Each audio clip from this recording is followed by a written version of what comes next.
Donc nous nous trouvons aujourd'hui devant le bâtiment qui fut autrefois la Bonne Auberge, grand restaurant gastronomique qui pendant plusieurs décennies a été l'un des plus cotés de France.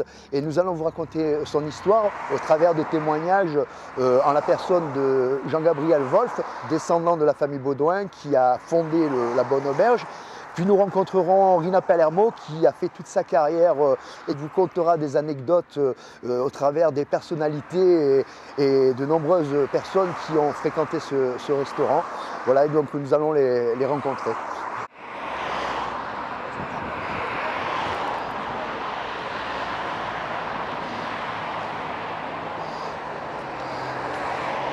Je m'appelle Jean-Gabriel Wolf. Mon père Gaston était le neveu d'Antoinette Baudouin, la propriétaire de la Bonne Auberge Antibes, avec son mari Vincent Baudouin. Ça me fait une sacrée émotion de revenir ici, de voir cet établissement qui a tellement changé. J'ai passé mes 19 premières années de ma vie ici même, dans un restaurant de luxe à l'époque. Au retour de la guerre, en 1944, la Bonne Auberge a toujours fonctionné pendant la guerre et en 1944, mon père, en rentrant de déportation, a été embauché par sa tante, Antoinette Baudouin, et mon père a été l'équivalent maître d'hôtel jusqu'à la fin de la Bonne Auberge 1972. Donc nous sommes devant la petite tour qui est derrière. Elle servait de transformateur pour la Bonne Auberge, transformateur électrique pour la Bonne Auberge, et également pour les bâtiments qui se trouvaient ici. Donc sur la carte postale, on voit très bien la Bonne Auberge telle qu'elle était à l'époque, les maisons où j'ai vécu. Ici, il y a la petite tour qui est là derrière, et puis les vignes. Donc là, nous nous trouvons derrière la petite tour qu'on a filmée précédemment. Nous sommes à l'emplacement des anciennes vignes. Bon, là, nous nous trouvons actuellement sur le chemin qui alimentait le petit chai qui faisait de vin rouge. Nous sommes à l'endroit où il y avait des vignes de part et d'autre de ce chemin. Et là, on voit très bien les vignes avec mon père en premier plan. Et le petit garçon, c'est votre serviteur. La Bonne Auberge a été achetée par Antoinette et Vincent Baudouin en 1938. Ils ont obtenu une première étoile en 1939. La guerre est passée bon an, mal an, avec certaines difficultés, mais bon, ça s'est bien passé quand même. En 1944, avec le débarquement des Américains, la Bonne Auberge a repris force et vigueur. Et la deuxième étoile est arrivée en 1951, la troisième en 1952 ou 1953. Jusque dans les années 60, on va dire, je ne me souviens plus précisément. Et puis ensuite, le chef s'appelait Robert Rekavitch. C'était lui qui a donc obtenu les premières 3 étoiles, jusqu'en 1972, où la propriété a été vendue en adjudication pour problèmes financiers. Et c'est M. Joe Rostand de Sassenage, à côté de Grenoble, qui a repris la Bonne Auberge en tant que Bonne Auberge, avec quelques transformations. Et ensuite, son fils Jacques l'a secondé, avec aussi Jacques Maximin, qui est toujours chef cuisinier dans la région niçoise. Et puis en 2002, la Bonne Auberge a cessé d'exister et est devenue un restaurant italien qui s'appelait la Toscana. Jean-Gabriel, que j'ai gardé, il avait 5 jours. Et je l'ai gardé pendant 5 ans. Je lui ai téléphoné et je lui ai dit Monsieur, je cherche un petit garçon qui est né à La Fontaine, et que c'est dans les Alpes-Maritimes, et que je l'ai gardé 5 ans. Et j'aimerais bien savoir si c'est vous. Alors je vous laisse mon numéro de téléphone, mon adresse, et en cas je vous retéléphone ce soir. Et j'ai posé mon téléphone. 3 quarts d'heure après, le téléphone sonne. J'entends Marguerite, c'est Jean-Gabriel. J'ai fait 3 ans d'apprentissage dans la restauration parce qu'on m'a dit que mon métier de broderie et peinture ici, ça ne marchait pas. Et que je devais faire 3 ans d'apprentissage donc pour travailler dans la restauration. C'est ce qui s'est passé avec monsieur et madame Baudouin. Voilà. Et quand je suis arrivée, parce que je viens d'Italie, à Calabre exactement. Voilà, une jeune fille qui vient de Calabre. Et donc quand je suis arrivée ici, il n'y avait personne qui m'attendait. Et madame Baudouin, il m'a reçue comme si j'étais quelqu'un de la famille. Il nous a préparé une chambre, elle fait préparer une chambre pour pas qu'on va à l'hôtel en attendant de trouver quelque chose. Donc, et on a couché à la Bonne Berge le premier soir. On est arrivé à la gare d'Antibes. Et avant, il y avait des personnes qui portaient les bagages, vous savez. Et comme on avait 2 grosses valises, le monsieur, il les a portées. Et ensuite, il nous a dit, quand on est arrivé dans le taxi, je vous souhaite de très bonnes vacances. Parce qu'il pensait qu'on venait en vacances, mais nous, on venait pour toujours. Voilà, l'arrivée, c'était comme ça. Et le taxi nous a amenés à la Bonne Berge. Donc là, madame Baudouin, il a fait ma connaissance, mais il m'a accueilli comme quelqu'un de la famille. Monsieur et madame Baudouin.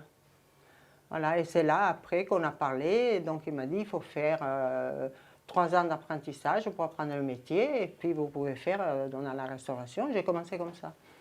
Donc j'étais en formation pendant 3 ans. On avait un directeur de salle, un professeur de découpage, qui était M. Baudouin, et donc maître trancheur, exactement. Et j'ai fait mes 3 ans, et ensuite, bon, commis, après premier commis, et voilà, petit à petit, chef de rang, premier chef de rang, et ensuite maître d'hôtel. Voilà, 39 ans et demi. 9 ans et demi avec Madame Baudouin et Monsieur Baudouin. 20 ans avec Monsieur Joe Rostand. Et 10 ans avec Philippe Rostand, le fils. Vous avez fait toute votre carrière donc à la Bonne Berge. À la Bonne Berge, voilà. Sauf quand ça a changé de propriétaire, j'ai fait des estrades toujours dans les endroits étoilés. Et sinon, j'ai fait toute ma carrière là-bas. Ça, c'est le mois d'essai qu'on devait faire avant de servir les clients. Quand on était prêt, le directeur de salle, le maître trancheur, enfin tout le monde, on faisait un mois, on servait la direction. Et si on arrivait à bien faire le travail, on pouvait servir les clients, mais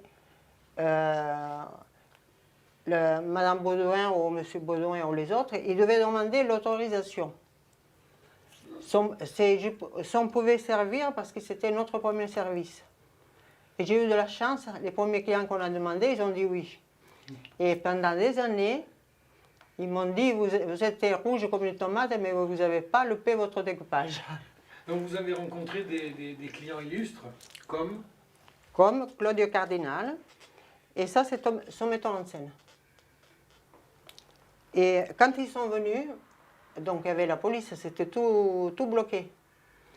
Et il y a quand même des photographes, ils ont trouvé moyen de passer derrière le restaurant, de casser la vitre du salon où ils étaient, pour prendre une photo.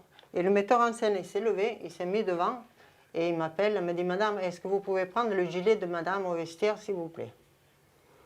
Et donc il a mis ce gilet-là, parce que sinon on voyait plus que ça. Et après, il a dit, vous prenez une photo et vous partez. Et il les a fait accompagner par la police sous la nationale. Ils sont partis. Qui vous a offert ce livre? Les clients de la Bonne Berge. Voilà, ça lui faisait plaisir de m'offrir ce livre et il m'en a offert d'autres, mais celui-là, je le garde précieusement parce qu'il y a tous les 3 étoiles, dont la Bonne Berge. Voilà. Ça, c'est la patronne, Madame Baudouin, Antoinette Baudouin, avec Charlie Chaplin. À côté, vous avez Laurel Hardy, avec la patronne toujours, avec Madame Baudouin. Et là, vous avez Edith Piaf. Et ici, c'est Monsieur Joe Rostand. Donc, c'était après. Et ça, c'est la cuisine. Ça, c'est la salle. Des jeunes filles. Vous savez qu'il y avait, qu'avec Madame Baudouin, ça, c'est la table où il y avait les hors d'œuvre. Il y avait 38 variétés d'hors d'œuvre et les clients, ils pouvaient prendre que ça. Et donc, toutes les jeunes filles, parce qu'on était des filles au départ, on passait, on servait à l'anglaise. Et tout le monde, même s'ils n'avaient pas faim, les clients, ils disaient « Oui, oui, venez, venez, venez ». Et donc, c'était la farandole du hors d'œuvre. Mais finalement, la farandole, c'était nous. Parce que comme on était en jupette avec les manches comme ça, il y avait Gilbert Bécaud, il nous faisait comme ça « Venez, venez, mes chéris, j'ai encore faim ». Rien que pour nous voir, quoi. Mais il n'avait plus faim. Hein. Je sais pas, là, voilà. Là, si vous voulez, voilà. Rod Stewart avec sa femme. Lui aussi, il était adorable. Hein. Il ne se prenait pas pour quelqu'un de... Hein.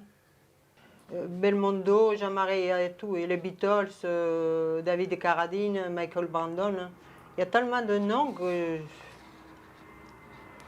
La princesse Soraya, Faradiba. Donc là, vous avez rencontré aussi Fernandel. Je venais tout le temps, Fernandel. Et quand il arrivait, il s'arrêtait au bas des marches. Et il appelait et disait Ernest, descends-moi le pastis. Il voulait le prendre dans le jardin. Et après, il montait. Il venait avec sa fille Josette ou avec Franck ou toute la famille. Il venait assez souvent. C'est qui donc sur le porte-clés? Monsieur Joseph Rostand. Dit Jo, parce que tout le monde l'appelait Jo. Enfin, pas moi. Hein. Moi, je l'appelais Monsieur Rostand. J'avais intérêt. Le plus beau restaurant de la côte. Moi, j'ai eu la médaille du travail, donc, pour les 30 ans de travail que j'ai fait avec la famille Rostand, c'est-à-dire avec le papa et le fils Philippe. J'ai travaillé 30 ans avec 20 ans avec le papa et 10 ans avec son fils. Là, moi, je suis là parce qu'on avait une salle pour le personnel. Parce que comme on travaillait beaucoup, on ne fêtait pas Noël ou le 31. Et donc, on faisait ça après. Les patrons, ils voulaient tous qu'on se réunisse pour faire un repas. Quoi, Ça, c'est tous des autographes de stars. Yves Montand et Simone Signoret. Très grand monsieur et très grande dame, en 75. Donc j'ai retrouvé ces photos dans un carton, ces photos en noir et blanc de la Bonne Auberge. J'ai voulu, pour l'histoire, avec un grand H, les remettre en ordre, les scanner, les mettre sur ordinateur et puis en faire un diaporama pour la mémoire de La Fontaine et l'histoire de la Bonne Auberge.